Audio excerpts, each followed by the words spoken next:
माघारी लावते. हा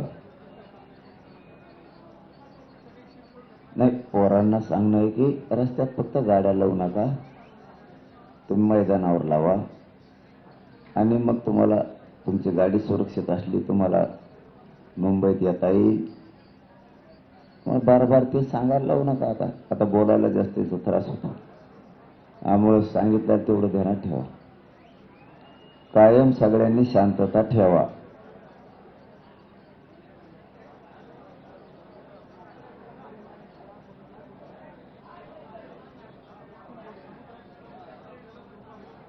उतरले होते का?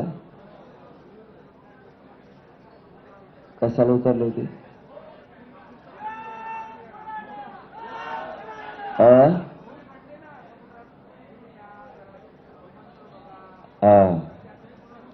ते मॉकर जाऊ नये हो, समुद्रात जाऊ नका. तिकडं समुद्रात एक बी गेलं नाही पाहिजे तिकडं. आता एखाद्याला लागण काय होईल, अजिबात मला तिकडे गेलेला माणूस दिसला नाही पाहिजे. आता पाण्यात आजूबाजूने पाहिलं ठीक आहे, परंतु पाण्यात मला एक बी माणूस गेलेला नाही पाहिजे. नाही तुम्ही तुमच्या घरी जा. इथं आपल्याला जिंकायचंय, एक एक माणूस महत्वाचा आहे. त्यामुळे ते पाणी चांगलं नाही शरीरासाठी, ते खारं पाणी आहे, त्यामुळे त्यात उतरू नका.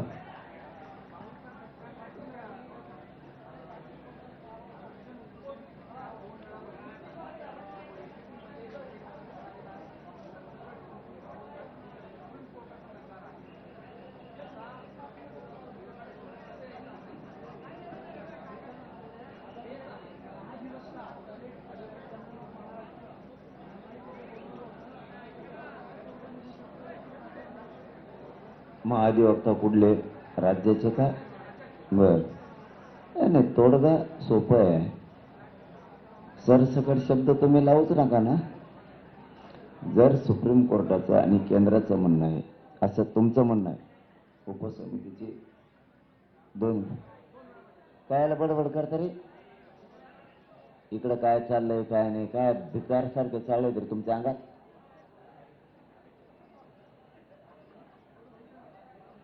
जर तुमचं म्हणणं आहे उपसमितीची 2 वेळेस आज बैठक झाली, मला तर माहित नाही, तर काय निर्णय आहे केंद्र सरकारचा का सुप्रीम?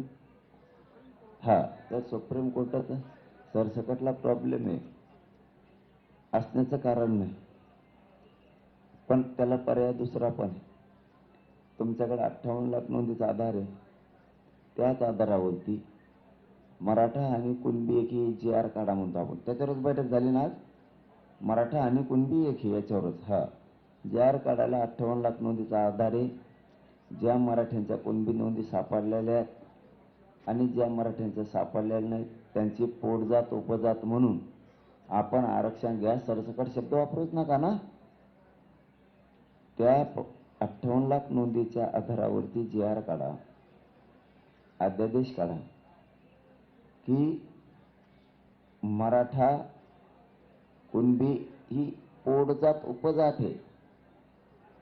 तोच कायद्याचा 2012चा रूल सांगतो.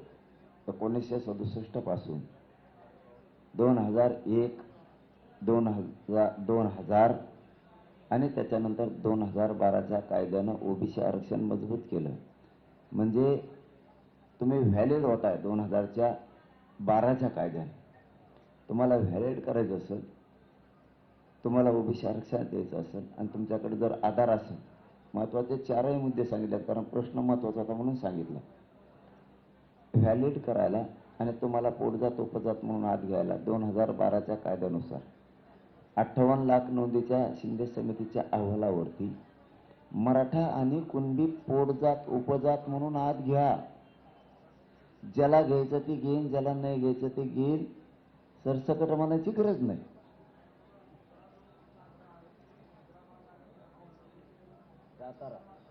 सातारा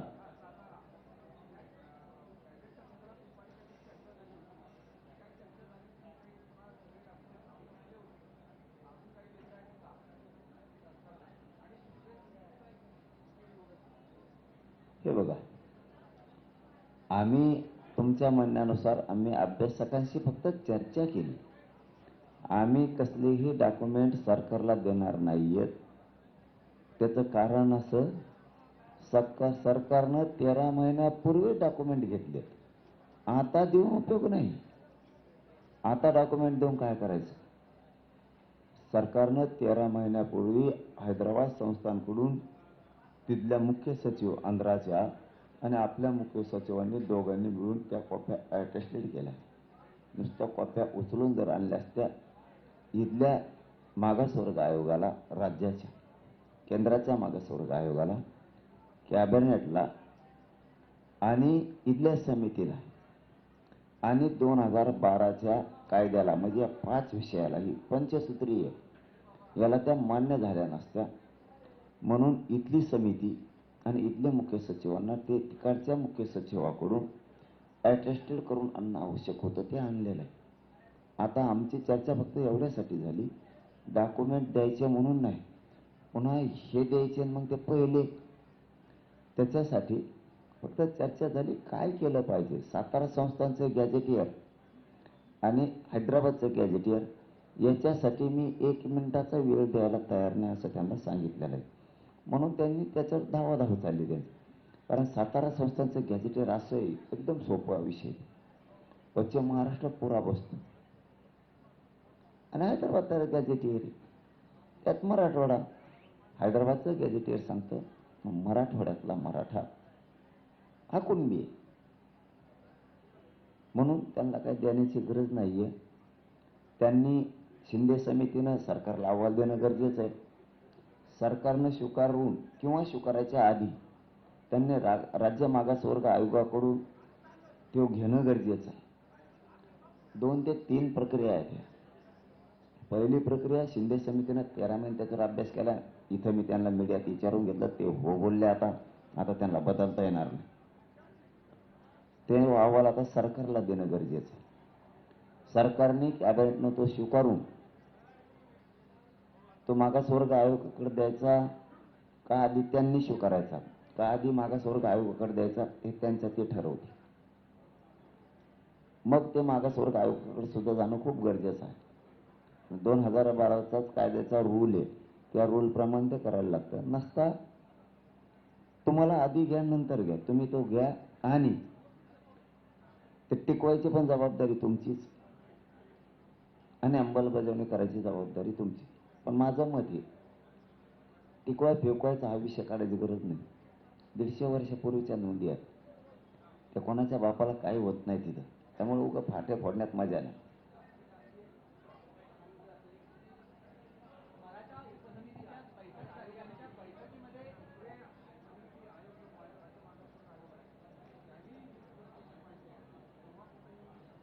कुणी केलं पाहिजे?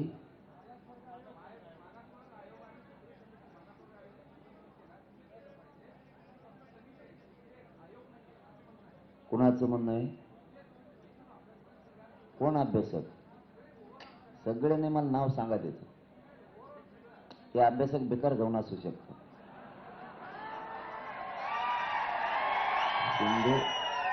शिंदे समितीचं मी सांगतो फोडून तुम्हाला, आम्ही खेड्यातलेत पण अक्कल आहेत म्हणून तर एवढा लढा लढतो ना हो. जो कोण अभ्यासकांनी तुम्हाला सांगितलं ना, तरी एक नोंद बी आतापर्यंत पदरात नाही पाडली मराठ्याच्या. आपण 58 लाख म्हणजे 3 कोटी मराठी आरक्षण घेतलं आतापर्यंत. तो कोण हुशार समन्वयक अभ्यासक आता पण त्याने एक नोंद बी समाजासाठी देऊ शकला नाही. कशाला ज्ञान पाजळी तू? झोप ना, आगना तिकडे घरी बसून. तुम्हाला क्लिअर सांगतो, शिंदे समितीचं काम आहे नोंदी शोधणं, प्रमाणपत्र देणं पण त्यांच्या हातात आहे, व्हॅलिड देणं पण त्यांच्या हातात आहे. पण जर संबंधित मंत्रालयानं ते अधिकार जर त्यांचे काढून घेतले तर हरकत नाही. संबंधित मंत्रालय प्रमाणपत्र पण देते आणि व्हॅलिड पण देते.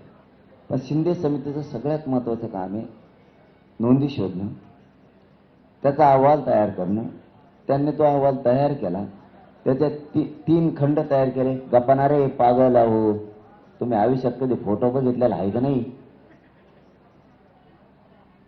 त्यांनी त्याचे 3 खंड बनवले, सरकारला दिले. हे काम शिंदे समितीचं. एकदा जर सरकारनं अहवाल स्वीकारला, देव जरी आला तरी ते अधिकृत होते, ते कोणी रोखू शकत नाहीये. आता पुढची प्रक्रिया काय? सरकारनं तो अहवाल स्वीकारून त्याची अंमलबजावणी करणं. मग त्यांना आता मागासवर्ग आयोगाकडे द्यायचं. आधी म्हणतो आम्ही देणं तर गरजेचं आहे का? त्यांनी स्वीकारून कॅबिनेट समोर ठेवून मग मागासवर्ग आयोगाकडे देऊन अंमलबजावणी करायची. एवढे 2च प्रयोग साधे आहेत आणि ते 5-5 मिनिटाचे आहेत.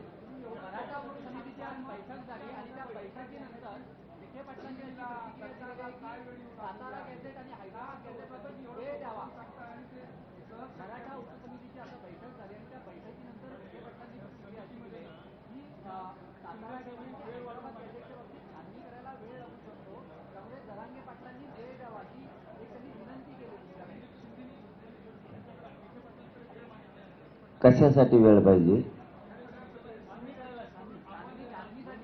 कशाची छाननी? नोंदणीची. 13 महिने काय केलं मग?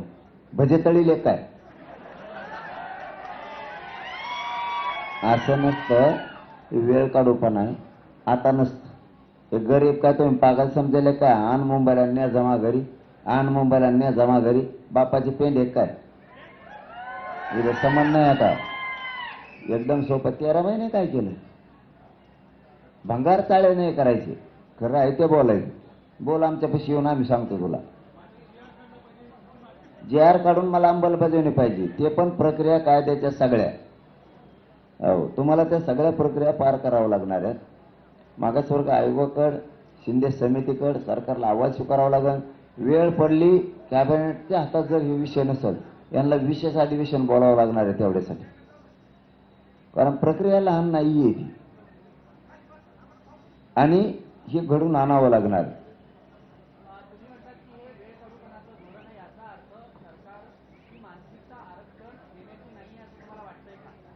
सरकारची आरक्षण देण्याची मानसिकता नाहीच आहे. तुमचा माझा प्रश्न एकच आहे. म्हणून तर आम्ही मुंबईत बसलोत ना. आता तुम्ही नुसते मजा बघा, पोरं कसे नीट करते त्यांना.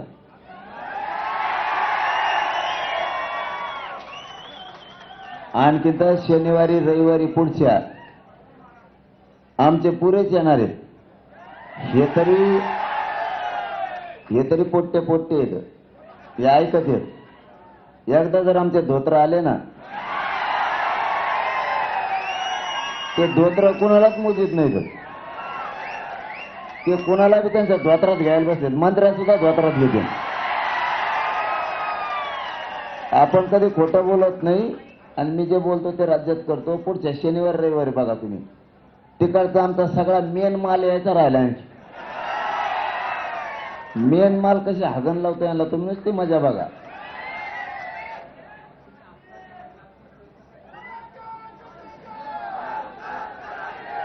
थांबा.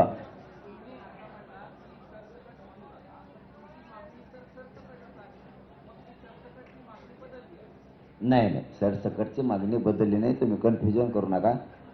सरसकटच होतंय. मराठा आणि कुणबी एक आहे. 58 लाख नोंदीच्या आधारावर तुम्ही JR काढा. 2004चा आधार आहे त्याला. आणि नसल बी तरी पोटजात उपजात म्हणून तत्सम जात म्हणून तुम्हाला ती आरक्षणात मराठी घेता येते. तुम्ही फक्त तेवढंच करा. ते सरसकटच होतंय. तुम्हाला काय करायचं आम्ही आमचं बघू ना.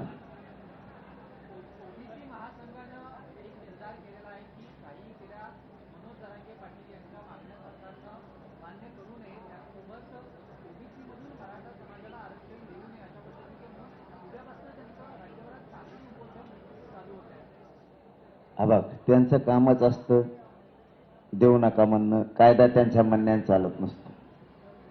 सरकारला मराठीची पण तेवढीच गरज आहे. एकदा जर महायुतीपासून जर मराठा बाजू सरकारला ना, त्यांचा ग्रामपंचायत सदस्य सुद्धा येणार नाही. मी खोटं नाही बोलत तुम्हाला. आडमोठा बोलत नाही, तुम्हाला खोटं बोलत नाही किंवा त्यांना घाबरीत नाही किंवा सरकारला धमकी देत नाही. एकदा जर आता ह्या मुंबईच्या मोर्चात जर सरकारने काही दिलं नाही, त्यांचं जर ऐकलं, ओबीसीचं कोणाचं म्हणता तुम्ही की 2-3 नेत्याचं,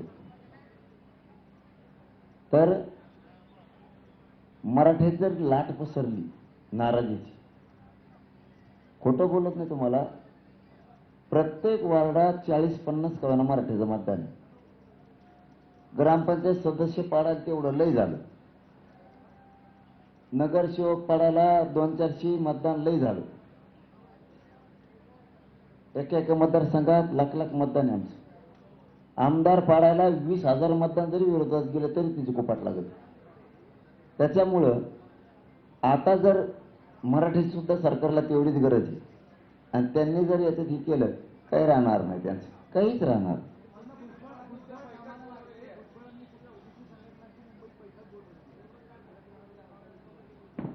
नाही. त्याला नाही मोजत भाऊ मी, त्याला मोजत नाही, त्याला कामच काय दुसरं, संघटना गोळा करीन, आमकं गोळा करीन, त्यांना पैसे देईन, दुसरं काय करता येतं त्याला. त्याला काही, आम्हाला ओबीसी आरक्षणात जाण्यापासून कोणीच रोखू शकत नाही, कोणीच. ओबीसी आरक्षणात आम्ही जाणार.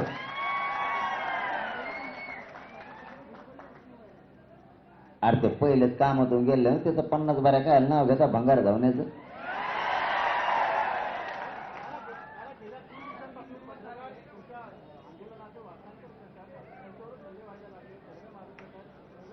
नाही, मी सांगितलं बाबा, एवढं मनावर नका घेऊ, खेड्यातले पोर आहेत, पत्रकार बांधवाने एवढं मनात नका घेऊ.